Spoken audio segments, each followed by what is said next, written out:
Hi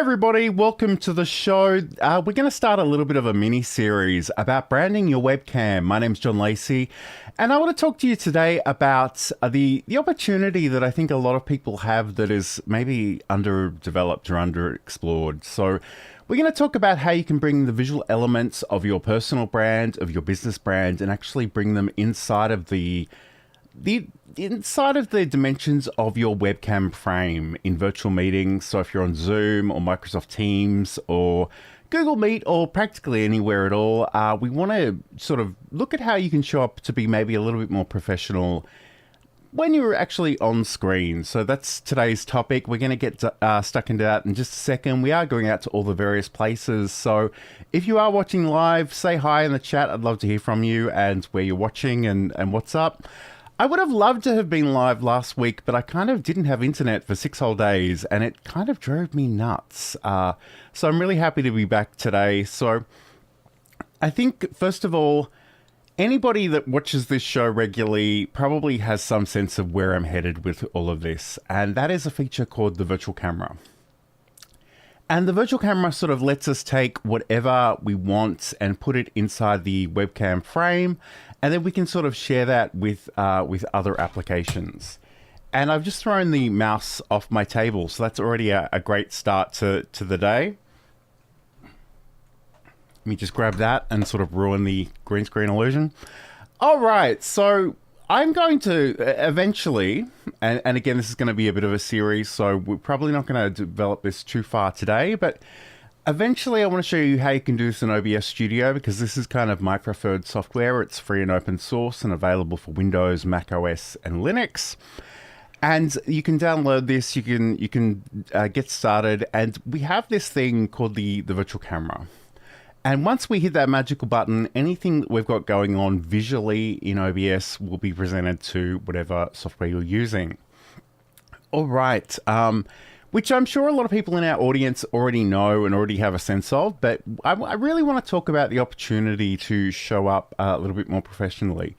But we do have people in the chat, so let me just get out of this for a second, and we'll go back and have a chat with them. Business Growth Ready says hi from Birmingham, and Saeed says hey from Germany. Great to have your company, especially on that side of the world. I know it's very late, so I appreciate you being here, even if it means some of you are probably quite nocturnal. So again, if you do virtual meetings, if you do calls, like, you can literally just open up your laptop and use the built-in camera and the built-in audio. You can do that. That's definitely a thing that a lot of people do, and for a lot of people, I think they decide that's good enough for them. If you want to maybe take it up a notch, maybe work on how you do actually show up, I think there are some opportunities to be explored here. So first of all, I mean, it just adds to the overall brand experience if you're showing up in a way that reflects that brand. So you may have things like a website or a book or a podcast, and these things are already branded in such a way that when people see them, they recognize you as an individual, or you as a company, or you as a brand. And I think it's really useful to bring some of that stuff inside of the webcam. I think that really can work really quite beautifully. But also, we can actually sort of value add. We can bring other things into a webcam frame, such as calls to action, such as links, such as text, branded backgrounds. And I should say too, some of you probably may already be doing some version of this, because the classic example in Microsoft Teams and Zoom and probably Google Meets as well, although I don't use Google Meet very often anymore, is the idea that you have some sort of branded background, and you know, it might have your logo on it, it might have some information about your company or yourself, and you just bring that in. You set that as your background, and you know, there's often background removal built into some of these apps. Some of it works really well, and some of it works really, really badly, so that's something to be mindful of too. But that's certainly, I think that's an experience a lot of people have. What I kind of want to explore in this series is how we can develop that even further. And what that will look like will depend a little bit on what your gear looks like, what your budget looks like, the kinds of things that you actually want to explore in terms of bringing that inside of your webcam frame. So I guess first of all, what kind of equipment might you need? I think there are kind of three things that we need. And again, I mentioned some version of this on LinkedIn last week and somebody told me I was wrong. But, you're welcome to your opinion. But for me, I think we need camera, we need lighting, we need microphone. And again, those are very broad topics. What that actually looks like will probably vary quite a bit between person to person and setup to setup. But essentially, what we want is some way of seeing you, some way of hearing you. And those are really just the two categories. And camera and lighting sort of go together because you do need light to capture something on a camera. And, obviously we want to be able to hear you clearly. And I should say too that the audio function of this is really for the virtual meeting itself. It's not necessarily for OBS, although we can add your audio source into OBS and do things like record your half of the meeting.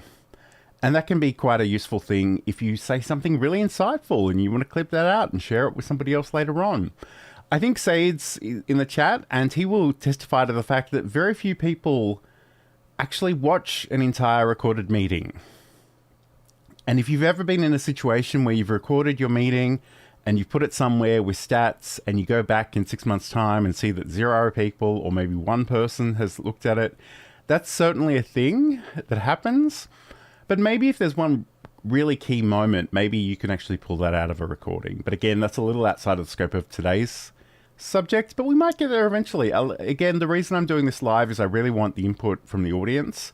So if there are specific things that you want me to explore, leave them in the comments and I would love to pick up on that stuff. All right, let's talk gear. So we're going to be talking about webcam, but it doesn't necessarily need to be a literal webcam, although that is a great option and a great option to start with. But essentially, we want something that can see you and can relay you to your audience because they probably want to see you. I mean, you can turn off your camera. You can use the virtual camera to sort of just have a static image. Those are things that are possible. And yes, Said says 30 people will ask if the meeting will be recorded, 1 will watch it. Yeah, it is that paradox that the moment we hear that it's being recorded, we're like, oh, we don't have to attend. And then we just never get around to watching the recording, which is kind of telling. All right. So in terms of cameras, I guess there are sort of 3 main buckets when it comes to this. Obviously, a webcam is a really good place to start because it is usually just USB. Plug it in, set it up somewhere. Make sure it's roughly at a good angle, that you're not looking up or down or, The thing I see sometimes in meetings is that it'll be pointed up people's noses, which is never a good look. But webcams are really good because they're really simple. They're really designed just for the function of connecting to a computer and, joining a meeting. And there are all kinds of web cameras. They range in price quite dramatically. I think you'd probably get something $15, $30 up to hundreds of dollars. The Elgato Facecam, it comes out in a couple of different variations these days. I've got one of them. And it's okay. I'm probably going to actually start using it when I'm in the office because I don't have a lot of good equipment there and my built-in camera is not great on the old laptop. So I might be exploring that one again. Business Growth Ready writes, is the meeting being recorded is like somebody saying, oh, we must get together again in the future. I'll call you. Yes. I guess it's a way of signaling that you might be interested, but you're not really committed. Yeah, absolutely. So, I mean, webcams are a really good place to start. The other option is your phone. And again, depending on the model of your phone and the model of your computer, iPhones and Macs, they have the continuity camera, which I'm told works really well. Again, I'm not a Mac person, but I'm told that works really, really well. The one gotcha actually for the Mac side is those animated reactions that you trigger and like hearts flood the screen and whatnot. And you have to, I'm told that you have to actually go in and disable them every single time you use the camera. And I've heard horror stories about, somebody streaming a funeral and one of those being triggered and, the person doing that just being completely mortified. So again, it depends a little bit on your use case, but that's something I would definitely be mindful of. In terms of using other cameras, I guess notably the Android, there are a number of different options. I must admit, I've covered some of these on the channel in the past, and I haven't had great success with any of them. A Droid Cam was one that I tried out. And again, for me, I kind of want to be tethered to the computer by USB rather than using Wi-Fi options, in part because I'm just at the wrong end of the house and the Wi-Fi just stretches here. But those are options as well. And again, the great thing about a phone is you probably already have one. And I think before we get too elaborate, before we run out and spend $10,000 on a new studio setup, we should probably just think about what we already have access to. And then you can upgrade over time. So again, the mounting of cameras is really important too. So we might come back to that in a second. But I guess the third option is something, more like a traditional digital camera, maybe an SLR or a mirrorless camera that you can set up, and often this will give you really good quality, but there are probably things that you'll need to do as well to get it into your computer. And if you've been here a hot second, you might have heard this story, but I've got a Sony ZV-E10, like the original version of that. I love this camera. It works really good. In fact, it works so well that when I have to go back to a webcam, it's kind of insulting. Like this camera captures me better than I look in real life, which is kind of mind-boggling to think about. But for me, this particular camera, it does have a USB streaming option, but you had to physically disconnect the cable. You had to turn it on. You had to change to a setting. Then you had to reconnect the cable. And for me, I've got my camera permanently inside of a teleprompter these days, so that was really impractical to do that every single time. The alternative was to actually get a capture card. So I've got a Camlink 4K from Elgato, and that works really, really well. Just make sure that your camera does have some sort of clean HDMI output option. And when I say clean HDMI, often displays on cameras will actually show you a lot of the settings that you've got on at the moment. And that's great for somebody just operating a camera, but if you're using that display on your stream, you don't want to have like a recording thing flashing in the corner and, information about the depth of field or whatever it happens to be. So again, if you do have one of these cameras, it's a really good idea to actually check out the manual. And I know that's painful for a lot of people, but read the manual. You'll learn all kinds of amazing things in the manual. Often I see questions on Facebook groups, and the first thing I'll do is just Google the manual.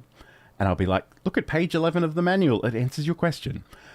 So that's a really good thing to do. Again, for the Sony ZV-E10, it has, it's a battery operated camera. Again, I've sort of got this pretend battery pack that powers it by plugging into a PowerPoint. And again, that was really good because there was a time when I was just using battery power, and for whatever reason, the battery would die periodically. So I'd be in the middle of a stream and no camera, which again, not the end of the world, but kind of annoying. So those are a couple of things to think about. But especially if you are using a digital camera, you want to make sure that you can think about how to actually capture that, again, from the HDMI output to a capture card. And I do have, I've got a couple of capture cards. I've got the Elgato, the Camlink, which is the one that I use most of the time. But I do also have a Ugreen one, which was really, really cheap. Like it was, I don't know, in the range of $30 Australian. And I think you're looking at more like $100 for the Elgato one. And I've only really used the Ugreen one once. to capture a bit of gameplay, and it was really clear, and the audio was amazing. So, you know, it's one of those things I've been reflecting on recently, actually, because I can be a bit of a brand snob. I can think sometimes I really need to pay for the expensive thing because it'll be reliable, and I think that's true to some extent. But I'm also interested in exploring cheaper options because not everybody has that budget, but also every now and then you will find something that's just kind of amazing. And just as a side note, Amazon here in Australia have launched Haul, Haul, which is kind of their version of AliExpress or Temu. And it's, at the moment, I think it's mostly just for Australians. I don't think it's available everywhere. But they do have cheap stuff. It comes directly from China. And I bought a phone stand and some microphone stands and things. And they're not professional gear. But I think for an amateur, they would be really good places to start. So definitely keep that in mind. All right, I have a question for the audience. And I know there are a couple of you lurking here at the moment. In terms of your setups, and I suspect I know the answer to this already, but indulge me. If you do have a setup, is it something that you tear down and set up every time you need it, or is it permanently set up and ready to go? And also, how do you feel about that setup? Let me know in the chat. But right now, I'm just going to turn my attention to Business Growth Ready, who writes, been testing about 8 different capture cards, including Ugreen, which I do rate very well. Yeah. Ugreen, they seem to produce some really good stuff, and I'm always fascinated by how cheap it is, how good it is. Again, I haven't used it for my camera, but I have used it to capture some gameplay. All right, so in terms of setups, are you permanently in the one spot or are you moving around a lot? That's kind of the distinction I want to make at this point in the discussion. Because if you're moving around a lot, you will need something that is quite portable and that you can put up and break down again when you need to. But if you're always at the same computer, if you're always at the same desk, I think it can be really worthwhile to have something that is kind of in place 24/7. And for me, a lot of that is just reducing the friction because I don't always want to be on camera. I don't want to always do lives or do calls. But if I know that I can just press a couple of buttons and be good to go and have a reasonably good setup, that sort of adds to my confidence.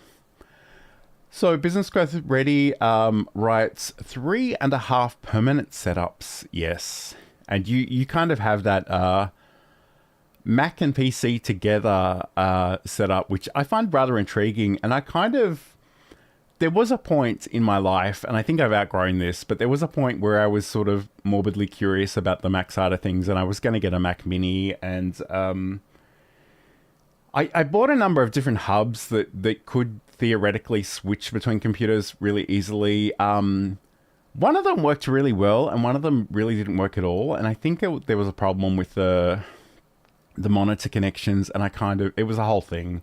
And I kind of gave up on that. And to be really honest, my desk is really full with one computer, and I've got, lights attached to it, and monitors and teleprompters, and the Rodecaster Pro, and the DaVinci Speed Editor, and the Stream Decks, and keyboards, and all of the things everywhere. So I really don't have the space for maybe a second computer, although obviously the Mac Mini is mini by design.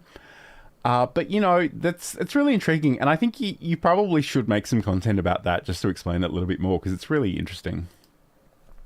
Said writes, I like to change things up every once in a while, e.g. monitor and light position, but it is a fixed setup. Yep, absolutely.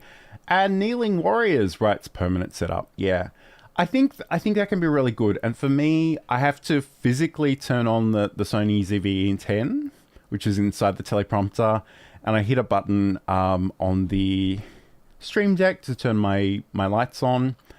And then I'm pretty much good to go. And then I just, raise up the fader for the microphone. So those are the 3 things that I need to do. And Business Growth Ready says, I guess I have the benefit of 3 different desks in 2 different areas. Yeah. And if you do have, like, if you have the space for that, I think that can be really good because, you know, if you're covering 3 different topics, maybe visually having different backgrounds could be really useful to distinguish between those things on a YouTube channel, for example. Speaking of light, though, because I feel like I skipped over that a little bit, we need light to see. And I don't think I've got this set up, but one week I'm definitely going to show you what my camera looks like before I turn the lights on versus after, because it is really dramatic. And like, I don't think you would see me very well at all if I didn't turn these lights on. Occasionally that varies because I am near a window. And again, that's a good light source in theory, although I'm not directly in front of that window. And also, natural light is wonderful, but again, you're a little bit dependent on what the weather is doing. So is it incredibly sunny? Is it overcast? You know, is it nighttime potentially? Those are things that you might need to contend with. But if you do have natural light, again, sort of position yourself so that the light's coming in your direction and you can put the camera in front of you. Alternatively, we have all kinds of artificial light sources. And again, there are some great options out there. And I'm really curious if you guys have specific model types and numbers and brands that you want to share, please leave them in the chat. Let's actually just pop over here. So this is just the Elgato website. Again, I'm only mentioning Elgato because I own some of this stuff. I've got 2 key lights on my computer that I'm using right now. I do also have another one, which is not actually listed here, which is interesting. Maybe it's no longer in stock, or actually it might be under, yeah, they might all be part of this, but the Keylight Mini, which is a more portable version. Again, the quirk about this, and again, thank you to Saeed for pointing this out to me a long time ago, was that these lights are actually powered by Wi-Fi to some extent. Well, not powered, but they're operated by Wi-Fi. So I actually have to connect via an app to the Wi-Fi network and turn things on and off. And they have that on your computer, and they also have that on your phone. For the longest time, I was operating it from my phone because I don't really want to be connected to Wi-Fi while I'm streaming because the connection might be a little bit iffy. But the great thing is the sort of physical connection I have is on the same router, so they are the same thing now, so I can just do that from my computer. But essentially, what we're kind of looking for, I suppose, is a bright light, but also a diffused light. And to give you some sense of what this actually looks like, if I go for the control center, and I'll have to move this over. I can't move this over. That's really annoying. Okay, so I can't show you this on the screen that is being shared, but essentially, and it's probably on this sales page somewhere as well, so I can just scroll through and show you. But again, the great thing about the key lights is that they do come with this mounting system. So both of my lights are actually mounted to the back of my computer desk, and I can sort of adjust those. I think I broke some of these clamps when I first installed it. I was not having a good day, but they're in place. They don't move around too badly. And then we've sort of got these options in terms of actually adjusting both the brightness, but also the color of the light as well, which is really good. But again, if you spend any time on Amazon or any kind of marketplace, you'll find all kinds of lights. And when you're starting out, really, whatever you've got is probably great. Think about the natural light. When I first started, I had this very cheap desk lamp, which I would literally, it just had a posable neck, and I would just position it so it was like right up against my face. And the only problem with that was I was kind of staring into the sun for entire meetings, and that kind of got old quickly. But again, start with whatever you've got. So Business Growth Ready writes, some good value brands include Newer, Godox, and Ulanzi. Yes, absolutely. Definitely check those out. So again, those are the basic 3 things you need for a good call and a good virtual meeting, if you like. So, you know, we want to have those, whether we're going to add the extra layer of our virtual camera and our branding and all of the things. And it sort of surprises me sometimes how many people in really high positions in companies have like just the worst setup. And you could spend like a little bit of money and just get something that's a little bit better, a little bit more professional, and they're not looking up your nose and you're not sort of peering out of the darkness. So those are some things to think about too. And again, in terms of audio, we need some sort of microphone that you can speak into. Again, it's a good idea if that's a dynamic microphone. So the differences between dynamic and condenser, essentially the condenser is a powered microphone. It tends to pick up more of the higher frequencies, which is really good if you're singing and you're in a treated space, but it's not really necessary for speaking. And again, it tends to capture more of the room noise. So you want to think about that. Again, it's actually really topical because I know Business Growth Ready, and I'm not sure if this was on the Business Growth Ready channel or the Reluctant Creators channel, but sort of had a video recently about positioning your mic boom. And again, this is one thing that people often get really triggered by on my channel is the fact that my microphone boom arm just gets cut off arbitrarily because I don't have the space behind me the green screen behind me doesn't cover everything. So I just crop it off and I'm okay with this setup, but every now and then somebody will be so triggered in my comments and I'll be like, well, you know, I'm okay with this, but if you're not, feel free to never watch any more videos ever again. That's fine. But I guess the heart of the suggestion was to sort of mount this to the back of the desk and have it pointed forward rather than to the side. But again, it's up to you. The great thing about the virtual camera is I could position myself in a different way. I could crop this differently.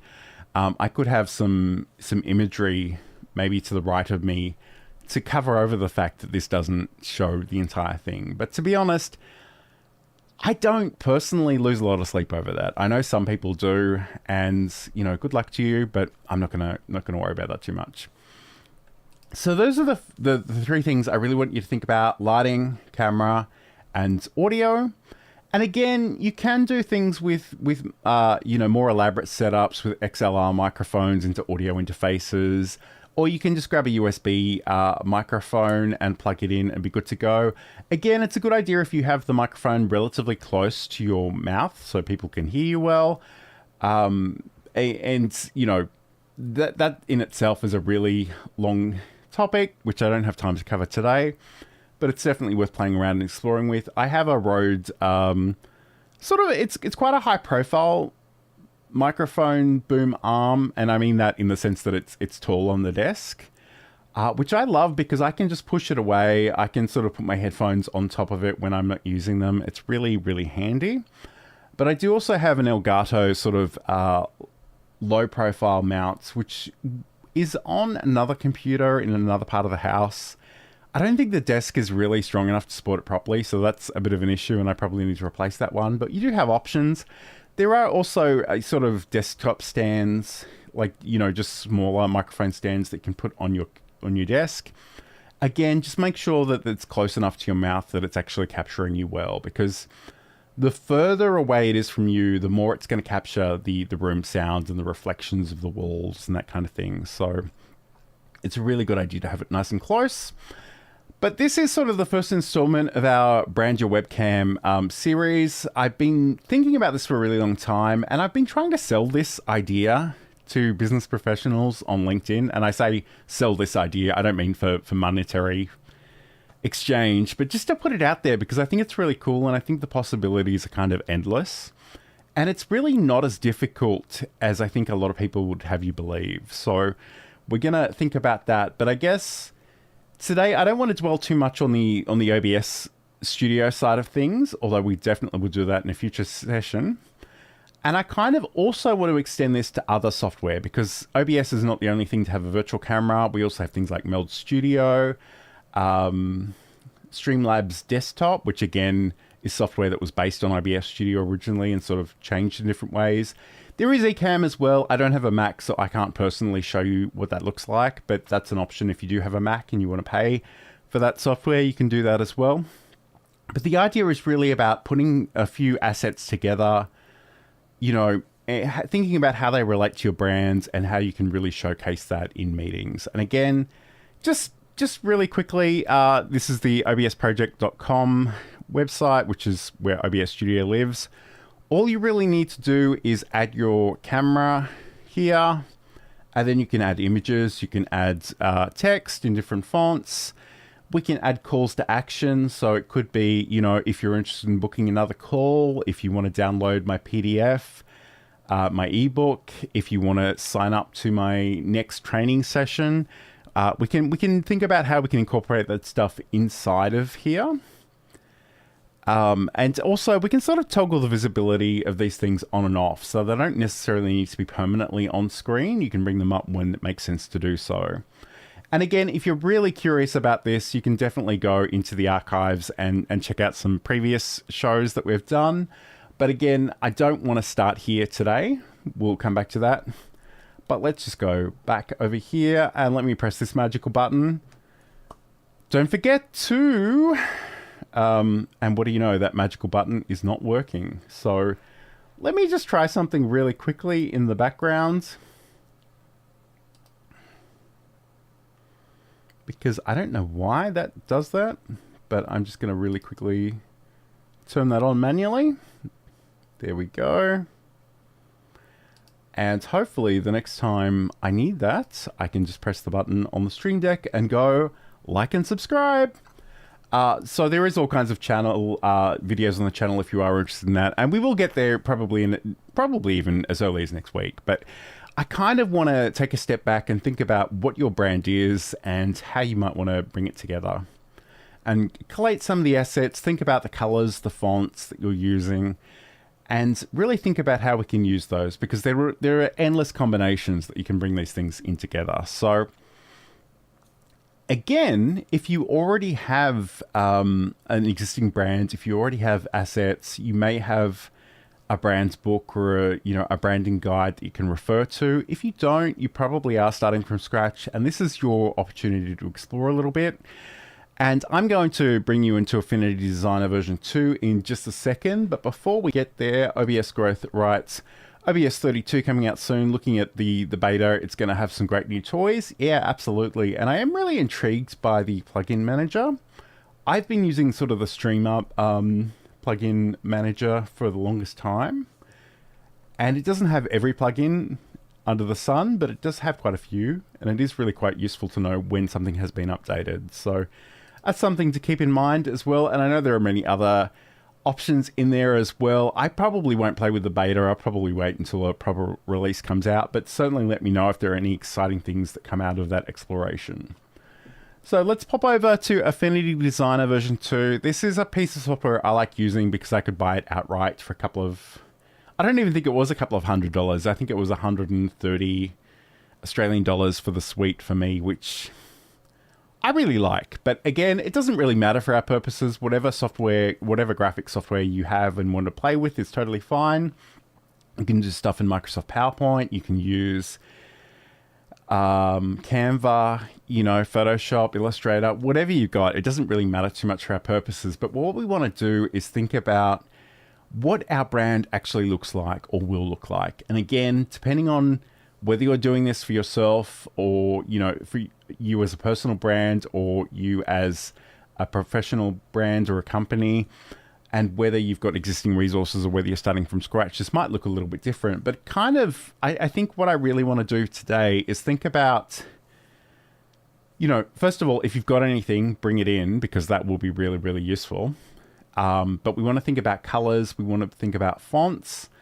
We want to think about just the sort of visual look and feel of your brand and the kinds of things that we might want to play with. So what I'm going to do, I'm going to actually just grab this, and I'm going to create a few rectangles.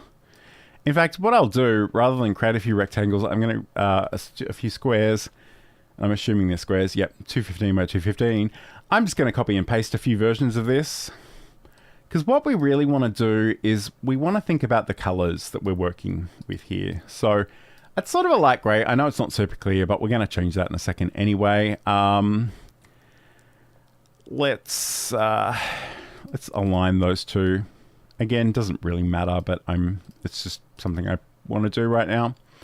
So we'll bring those up to the top. And we'll do that for these two as well. Again, if you sort of have assets already, it's probably really worthwhile looking at those that you've got and just finding out what those colors are. I think that's... I could waste a lot of time sort of fiddling with this, so I'm not gonna worry about that. I know it's not particularly even, but it doesn't really matter for our purposes. So let's think about what our colors are. I guess the other thing that I do like to do as well is just to always think about black and white in my design, because I think that can be really useful. So I'm going to start by just making, you know, one of these white and one of these black. All right. And now we can think about some of the other colors that we might be using as well. And I do have brand colors, and I don't really have them handy, so I'm just going to make up some things right now. We're just going to pick some colors. Again, you know, if you've got a particular swatch that you want to use, that might be a good approach as well. In fact, let's just grab a few swatches. He says, and that does literally nothing, so I'm not really sure why. Do I need to drag that? Okay, I do need to drag that. All right. So drag that and release it onto the square. I'm going to go with blue, and I might even just go with purple as well, and maybe an orange. Again, if you've got real colors, this will be much more useful if you actually do this properly. But I'm gonna drag some things out here. So again, I don't want to give you sort of a design lesson necessarily today, but it is important that we kind of know what the color values of these colors are so we can work with them. And again, if you're doing this in any kind of graphic software, it will tell you so what these are. So often the hex color is a really good place to live. So I might even just copy this, and I might create a little bit of text, and I'll paste that value in. And then I can sort of associate that with the color that I'm working with. Probably need to make that a lot smaller. I really should build a proper workbook for this, and I probably will. I just haven't had time this week. But essentially, I can put that here. I might even put the hash sign in front of that so I know that's exactly what that is. But again, I can repeat that process. I can find out what those colors are. There are a number of different ways of describing color in the digital landscape. Hex color is a really good one. It's sort of RGB and HSL, which is red, green, blue, and hue, saturation, and levels. And especially like both HSL and RGB, they often have an extra option, an A at the end of those, which is alpha, which is for transparency, which probably sounds really technical, but we don't really need to dwell on too much. But it can be super useful for the virtual camera stuff because we can layer things on top of other things, and that can be really, really useful. So we could have, you know, to give you a sense of this. And again, when I created this document, I told it to have transparent background so you can see this checker box pattern behind it. But if I just drag a shape here, and then I decide I want maybe, I don't know, a rounded rectangle in the middle of this, and I'm going to select both of these together, and I'm just going to align them so it is definitely in the middle. And let me just select those again. And I can actually subtract the front. So I could potentially export that object. I know it's not terribly exciting to look at, but I could export this. And this section in the middle would be transparent. So we could put this on top of your webcam and, you know, have that border on top of it. And you can put things in layers. And again, if they have transparency, so if I were to come in here and, you know, go to where it says the fill, I've got this opacity option, and at the moment it's 100%, so it's completely solid. But if I bring this down, you'll see that it's slightly transparent. And again, if we save this in a PNG or GIF format, it will actually preserve that transparency, and you can build in layers. And I often think of the old style Disney animation with the cells, and they would literally sort of draw onto transparent sheets and just layer them on top of each other with backgrounds and foreground things, and it actually give you a lot of depth of field, which is really nice. So that's something to consider as well. I guess the next thing we want to turn our attention to is like what kind of fonts. And again, in a perfect world, you'd repeat this process and you'd get all the colors and identify them. And I'll try and have a better example of this next week for us to play with. But right now, that should suffice. And I guess, in terms of those color options, especially in Affinity Designer 2, this will vary from software to software, but there's actually a drop down here for all the different formats. So if at the moment I'm on RGB hex sliders, but I could actually go to HSL. And again, it'll give us those values. So if you do need to copy and paste those into somewhere, you can do that as well. But let's turn our attention now to some of the fonts. And again, if you have existing design elements, if you've got a book, if you've got a podcast with artwork, if you've got a YouTube channel, you may know what these are already, but if not, you have an option to choose. The thing that we want to do is just make sure that the fonts are available to us as sort of display fonts and printable fonts. And again, I like to use the Google Web fonts quite a bit. So in fact, let's have a little detour there. So if I go google.com/fonts, that's evidently not where it lives anymore. Maybe just font. No. Web fonts. It's been a while since I've done this evidently. Okay. I'm just going to look up Google Fonts. We'll do this the manual way. So it's fonts.google.com. Okay.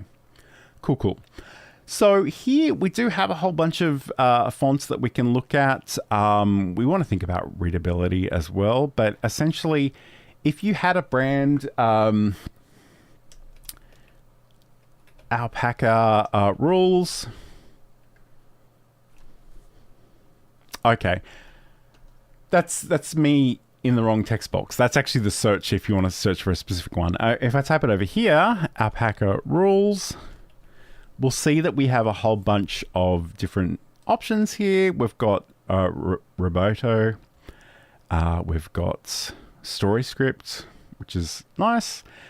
We've got all kinds of fonts. So what we can potentially do, if there's a font here that we think is really going to work well, and I kind of want to...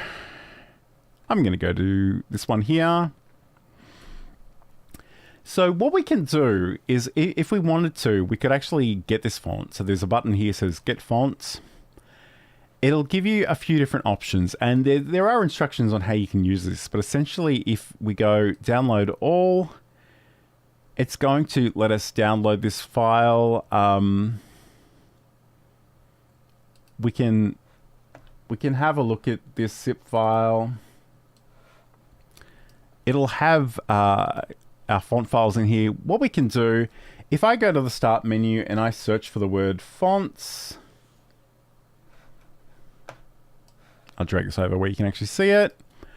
And let's move this over here. I can literally just find this font, TrueType font, and drag it over here. In fact, I might not be able to do this for the simple reason that it's still in the zip file. So let me just go up a level and I'll paste it in here. Drag that over here. And you'll see that it's installed here. One thing you do need to be mindful of, if you're in the middle of your design project and you've just installed a new font, there's a really good chance we'll have to close down our graphics software and come back to that. But the great thing about that is it's now on our computers. It is a good idea to be mindful of the license that you're using here, because I think there is something in the terms and conditions that basically says Google can use anything you've designed with these fonts in their promotional materials, which I don't think is unfair, but I think it's just something to be mindful of. All right, I'm just going to pop back to the chat for a second. Business Growth Ready says, do similar with the colored squares, hex colors when doing logo design. Export the color card to things like OBS, Ecamm, Canva, and pick colors. Also copy hexes to TextNote. Yeah, absolutely. So once you've done this work, you really want to make sure it's accessible in all the various places. Put it on your cloud storage. Make sure it's really easy to get to. And Said writes, it would have been too funny if there was an alpaca font. Absolutely. So we do, and again, if you don't know Saeed, he loves his alpacas and his llamas, and he has something of a TED talk on that he can share with you if need be. But let's go back to Affinity Designer, and again, this is just my preference. You can use whatever graphic software you want, but essentially, I'm just going to go with this alpaca rules theme for the rest of the day because I don't have anything better planned. That is massive, so I will make that smaller. But essentially, we can put this on here. We can see if we can find our fonts. Interestingly enough, that font I just installed from Google is available already, so that's awesome. I didn't have to save this and reset my software, so that's definitely there. But I think what we want to do, we want to think about a few different fonts that go well together. And, it's fancy. These are often what I describe as being sort of fancy fonts or super stylized. I forget the word that that Google uses. In fact, let me just go back if I can see this. So we have a whole bunch of different options here that we can actually search for. So these are really good ones to have a look at, and these have actually expanded quite a bit since I've last looked at them. But essentially, there are fonts that are really stylized and they can be really fancy and they work at really large sizes. But if you have a script font, for example, and I think I could probably, if I select this fancy option, you'll see some of these are quite ornate and they probably work really good at large sizes, but they're probably really hard to read at small sizes. So just be mindful of that. So often I will want to do like just a solid sans serif font for actual text. And for my personal preference, I use a lot of Open Sans, which is actually a font from Adobe. And I'm not an Adobe fan generally, but I really like this. So I'm going to just make that a bit smaller. Again, everything's defaulting to massive things, but I'm going to pick Open Sans from my fonts options. And again, this is the great thing about Open Sans is that it's a family of fonts. It has so many variants. So I've got sort of regular, I've got semi-bold, I've got semi-bold italic, I've got extra bold. There's a lot to work with. So I actually really like this font. And I would probably, bring a few of those different things in. So if I had maybe the brands of my project in a really fancy stylized fonts, but then I might want to actually use something that's just a little bit more readable here. So I might even just have a few examples of our different font treatments. And again, I can probably select that from this drop down over here. So I can go extra bold. I can bring those in wherever I want them. And again, it's just about making some choices and thinking about what goes well together. Obviously, there's a subjective level to this. So some of these fonts will be really fun and silly. And some of these will be very corporate and very serious. And again, you have to think about what your project or your company or your personal brand is and how these things relate. Said has a hack. Put the text buttons with your hex codes on your Stream Deck. Absolutely, that would be a really good use case for that. All right, so we've got these things. And I think, once you've got these here, it's often a good idea to start playing with how these things might work together. So my other tip actually for color is, even though you probably want somewhere between, 3 to 6 colors, you might need different variations of those colors. So again, if I take my blue and I'm going to just copy, I'm going to create some squares. Again, I'll make a proper workbook that we can actually play with this properly, but for today's purposes, that will suffice. I'm going to go and grab my hex color in here. Again, I could put that on a Stream Deck button if I wanted to. That would be really useful. And I'm going to go to one of my favorite sites, which is and this will be the point I realize I haven't looked at this in a really long time, so I'm just going to look this up.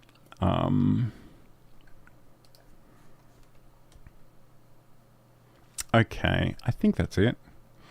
So 0 to 255. Okay. Okay, so it looks like they've actually started to think about monetizing this as well. All right.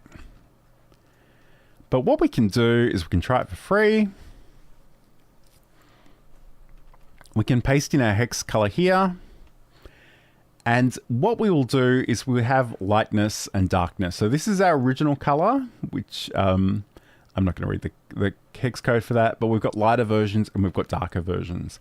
And I think it's often a really good idea to sort of have some of these up your sleeve. And if I click on one of these, it'll copy that and I can go back to Affinity Designer and I can probably go back to my fill.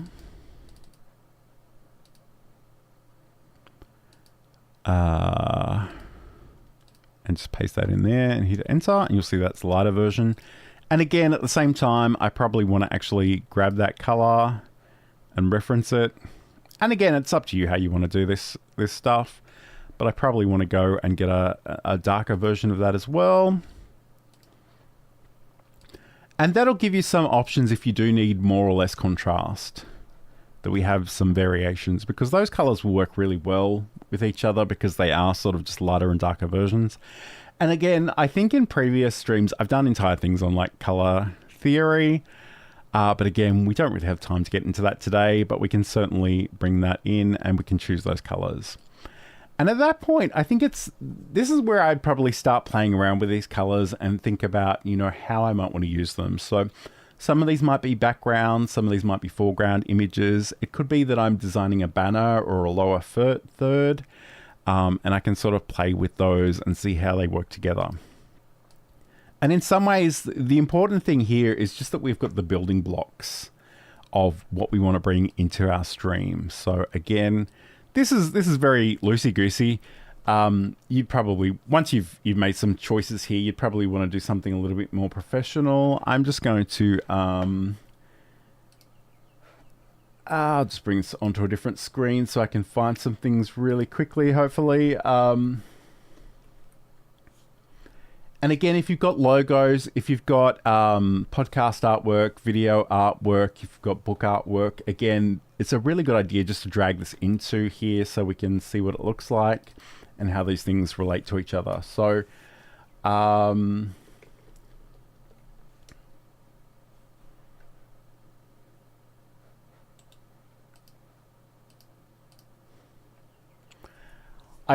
I probably won't dwell on it too much, but I was going to sort of drag in an SVG of my logo, which you can sort of see on the shirt I'm wearing, but I don't have that handy, so I'm not going to dwell on that too much for today because we are nearly out of time. This hour has gone really, really quickly. But again, we want to think about what these branding elements are, and again, you may have other things that you want to include in a mood board. So things like texture, maybe you have some animated characters. Again, if we take this alpaca rules theme, maybe you want to have a cartoon alpaca here that you want to use. Maybe it's got a few different facial expressions. We want to think about how these things can go together. And again, if you've seen any of Saeed's work in the past, you'll see that he has some really strong branding on his content as well. So definitely check him out as an example. Again, it would be a great thing for me to have handy, but I don't know that I actually have a picture of that. But you know, part of the way that we'll use this ultimately, and probably we'll start on that next week, is that we want to start bringing this into OBS Studio. So some of these things, they could be backgrounds, they could be things that are in front of you in terms of the visual camera, the virtual camera. it depends a little bit on whether you've got a real background behind you, whether you've got a green screen or using some sort of background removal software. We have a lot of different ways of playing with all of this. So we will definitely explore that a little bit further next week. But if you've got any questions, if you've got any thoughts, let me know in the chat, because again, this is content I really want to share with the world, and I do intend to write a book and have some tutorials and other content about this, but I kind of just wanted to explore it in a live sense first so I can get a sense of what I really want to share with you and how we can work with this together. So that's the plan. So next week we'll probably do another one of these brand your webcam sessions. So again, if you are following along at home, if you can get those colors and fonts and design elements together, I will actually work on getting something a little bit more representative of one of my brands so we can work with that next week. But bring those things together and I'll start translating how we can bring those into OBS Studio. So again, got any questions about any of this stuff, let me know in the chat. Don't forget to like and subscribe, and I think this button will work this time, which is always awesome. Again, that's an example of something you could actually bring into a virtual camera if you wanted to. Probably wouldn't make sense to say like and subscribe in the middle of a meeting, but there could be other things that you want to do. So it could be, hey, if you want to see my training session, maybe I have a banner that gives you the QR code for that one. So you can just grab your phone and scan that and be ready to go. But there are all kinds of things that we can do with this. Again, don't be too daunted about the software. We'll look at that next week. And I swear it's not as hard as a lot of people will tell you it is. So join me next week as we continue this discussion. And let me know if you have any questions. But otherwise, have a great week. Have a great weekend when you get there. And I'll talk to you again very, very soon.